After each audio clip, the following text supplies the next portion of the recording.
مجھے ایک بات یاد آتی ہے، اللہ کریم جب موقع دے میں اس مسجد کی جھاڑو بھی لگانے پر فخر محسوس کروں، اسی نہیں کسی بھی مسجد کی، اللہ کریم اس سے مقامات بلند عطا فرماتا ہے۔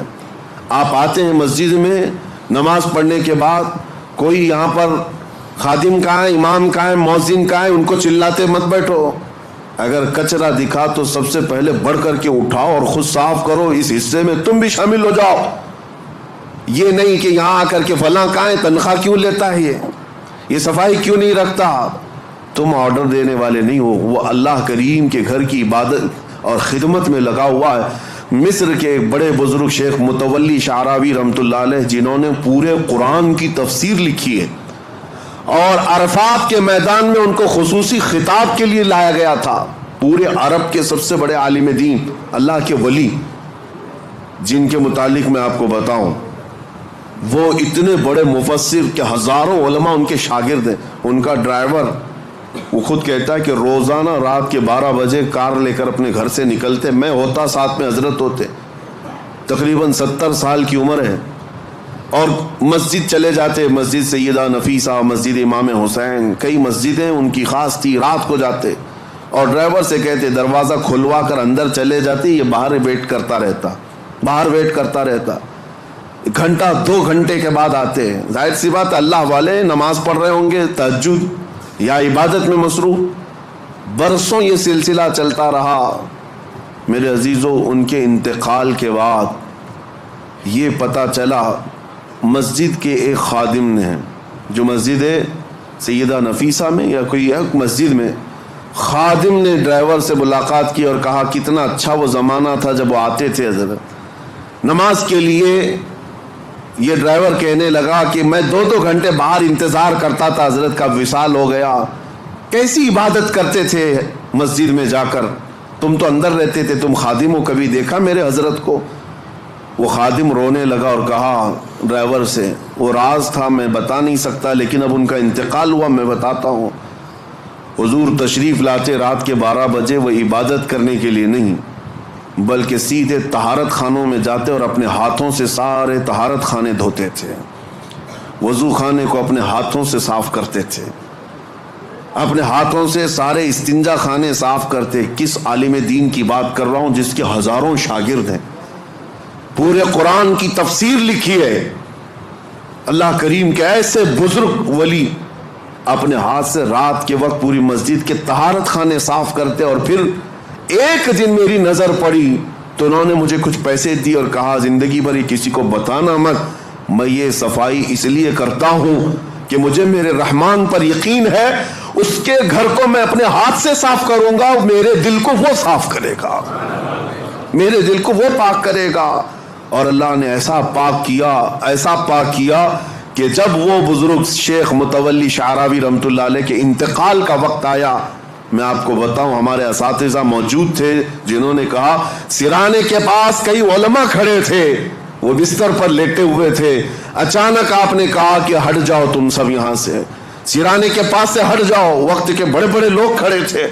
اس کے بعد اچانک انگلی اٹھائی، کہا اشہد ان لا الہ الا اللہ واشہد انک رسول اللہ، کلمہ طیبہ اسے نہیں پڑھتے، اشہد ان محمدن رسول اللہ، میں گواہی دیتا ہوں کہ اللہ کے سوا کوئی معبود نہیں، اور گواہی دیتا ہوں محمد صلی اللہ علیہ وسلم اللہ کے رسول ہے۔ کلمہ یہی ہے، پڑھتے ہوئے دنیا سے جائیں، لیکن آپ نے آخری وقت میں انگلی اٹھائی اور یوں کلمہ پڑھا، میں گواہی دیتا ہوں کہ اللہ کے سوا کوئی معبود نہیں، اور میں گواہی ہوں کہ آپ اللہ کے رسول ہیں۔ یہ اس وقت بندہ کہتا ہے جب رسول اللہ کو اپنے سامنے دیکھ رہا ہو، جب اپنے سامنے دیکھ رہا ہو تب یہ کہہ سکتا ہے انک رسول اللہ، آپ اللہ کے رسول ہیں۔ پھر ان کا وصال ہوا۔ علماء کرام کہتے ہیں کہ ہم نے ایسی موت کسی کی نہیں دیکھی جو انگلی اٹھا کر خود رسول اللہ کو دیکھ رہا ہو اور دنیا سے جا رہا ہو۔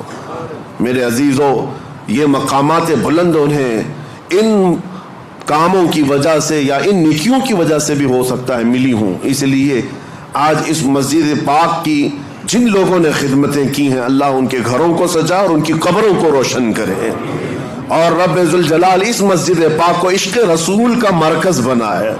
یہاں سے خرافات نہ ہوں، فتنے نہ ہوں، جھگڑے فسادات نہ ہوں، بلکہ مسجدوں کے متعلق حدیث پاک میں ایک بات آتی، اس لیے ڈر لگتا ہے۔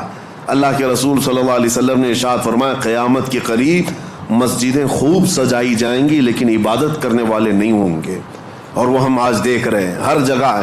لیکن اس کا مطلب یہ نہیں کہ مسجد کو سجانا نہیں چاہیے، سجائیں، اپنے گھر سے زیادہ سجائیں، لیکن ساتھ اس مسجد کی رونق اور زینت یہاں ہونے والے کاموں سے ہے۔ اگر عبادات مکمل ہو رہی ہیں، نمازیں صحیح ہو رہی ہیں، اس کے علاوہ اللہ کے ذکر ہو رہے ہیں، رسول پاک صلی اللہ تعالیٰ علیہ وسلم کے بارگاہ میں سلام، یہ سب چیزیں ہو رہی ہیں، تو گویا کہ آپ نے مسجد کا حق ادا کیا ہے، مسجد کا حق ادا کیا۔ اللہ کریم ہم سب کو اس مسجد پاک کا حق ادا کرنے کی توفیق عطا فرمائے۔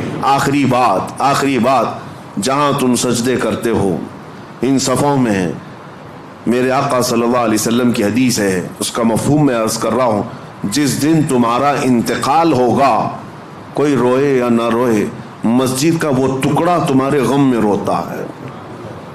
جہاں تم سجدہ کرتے تھے تمہاری جدائی کے غم میں وہ ٹکڑا روتا ہے، وہ مصلی روتا ہے۔ اللہ کریم کی بارگاہ میں عرض کرتا ہے کہ مولا، اس کی پیشانی کے سجدوں سے مجھے قرار تھا، مجھے سکون تھا، آج وہ چلا گیا، مجھے بے قراری ہے، بے اطمینانی ہے۔ اسی لیے میرے عزیزو، ان ٹکڑوں کو وفادار سمجھو۔ دنیا تمہارے مال کی پرستار ہو سکتی ہے، تمہارے عہدے اور منصب کے دیکھ کر کے ہو سکتا ہے دوست بن جائے، لیکن یہ زمین کے ٹکڑے اگر تمہاری دوستی کرتے ہیں تو فقط تمہارے سجدوں کی وجہ سے کرتے ہیں، تمہارے سجدوں کی وجہ سے یہ تم سے دوستی کرتے ہیں۔ اور جس دن انتقال ہو، جنازہ جا رہا ہو، دنیا روتی ہے یا نہیں روتی اس سے مطلب نہیں، مجھے اس بات کا احساس ہے کہ یہ مسجد کا وہ ٹکڑا میرے غم میں روتا ہے جس پر میں سجدے کیا کرتا تھا۔ آؤ ان مسجدوں کو سجدوں سے آباد کرو۔ کیوں تمہیں سجدے لمبے لگنے لگ گئے، بھاری لگنے لگ گئے؟ لوگ تو یہی شکایت کرتے ہیں، امام صاحب بہت لمبا سجدہ کرتے ہیں، لمبے سجدے کرتے ہیں، بستر پہ 8 گھنٹہ سوئے رہتے الٹا، کبھی بھاری نہیں لگا؟ اللہ کریم کی بارگاہ میں خشوع و خضوع سے 3 منٹ بہت بھاری ہو جاتے، یہ دل کا بوجھ ہے۔ آؤ، اقبال نے سچ کہا تھا، آج اس کا حاصل ہم دیکھتے ہیں، وہ ایک سجدہ جسے تو گراں سمجھتا ہے، بھاری سمجھتا ہے، وہ ایک سجدہ جسے تو بھاری سمجھتا ہے، 1000 سجدوں سے دیتا ہے آدمی کو نجات۔ ادھر ادھر جھکنے سے یہ سجدہ بچا لیتا ہے۔ اس پیشانی کو ایک ہی جگہ جھکاؤ، ہر جگہ جھکنے سے اللہ محفوظ رکھے گا۔ اللہ کریم ہماری عبادتوں کو قبول فرمائے۔ رب ذوالجلال احسن الخالقین، مولا یہاں جتنے حاضرین ہیں سب کی عبادت کو قبول فرما لے۔ اس مسجد کو مولا قیامت کی دن ہماری سفارشی بنا، ہماری عبادتوں کا گواہ بنا، ہمارے بخشش کا ذریعہ بنا۔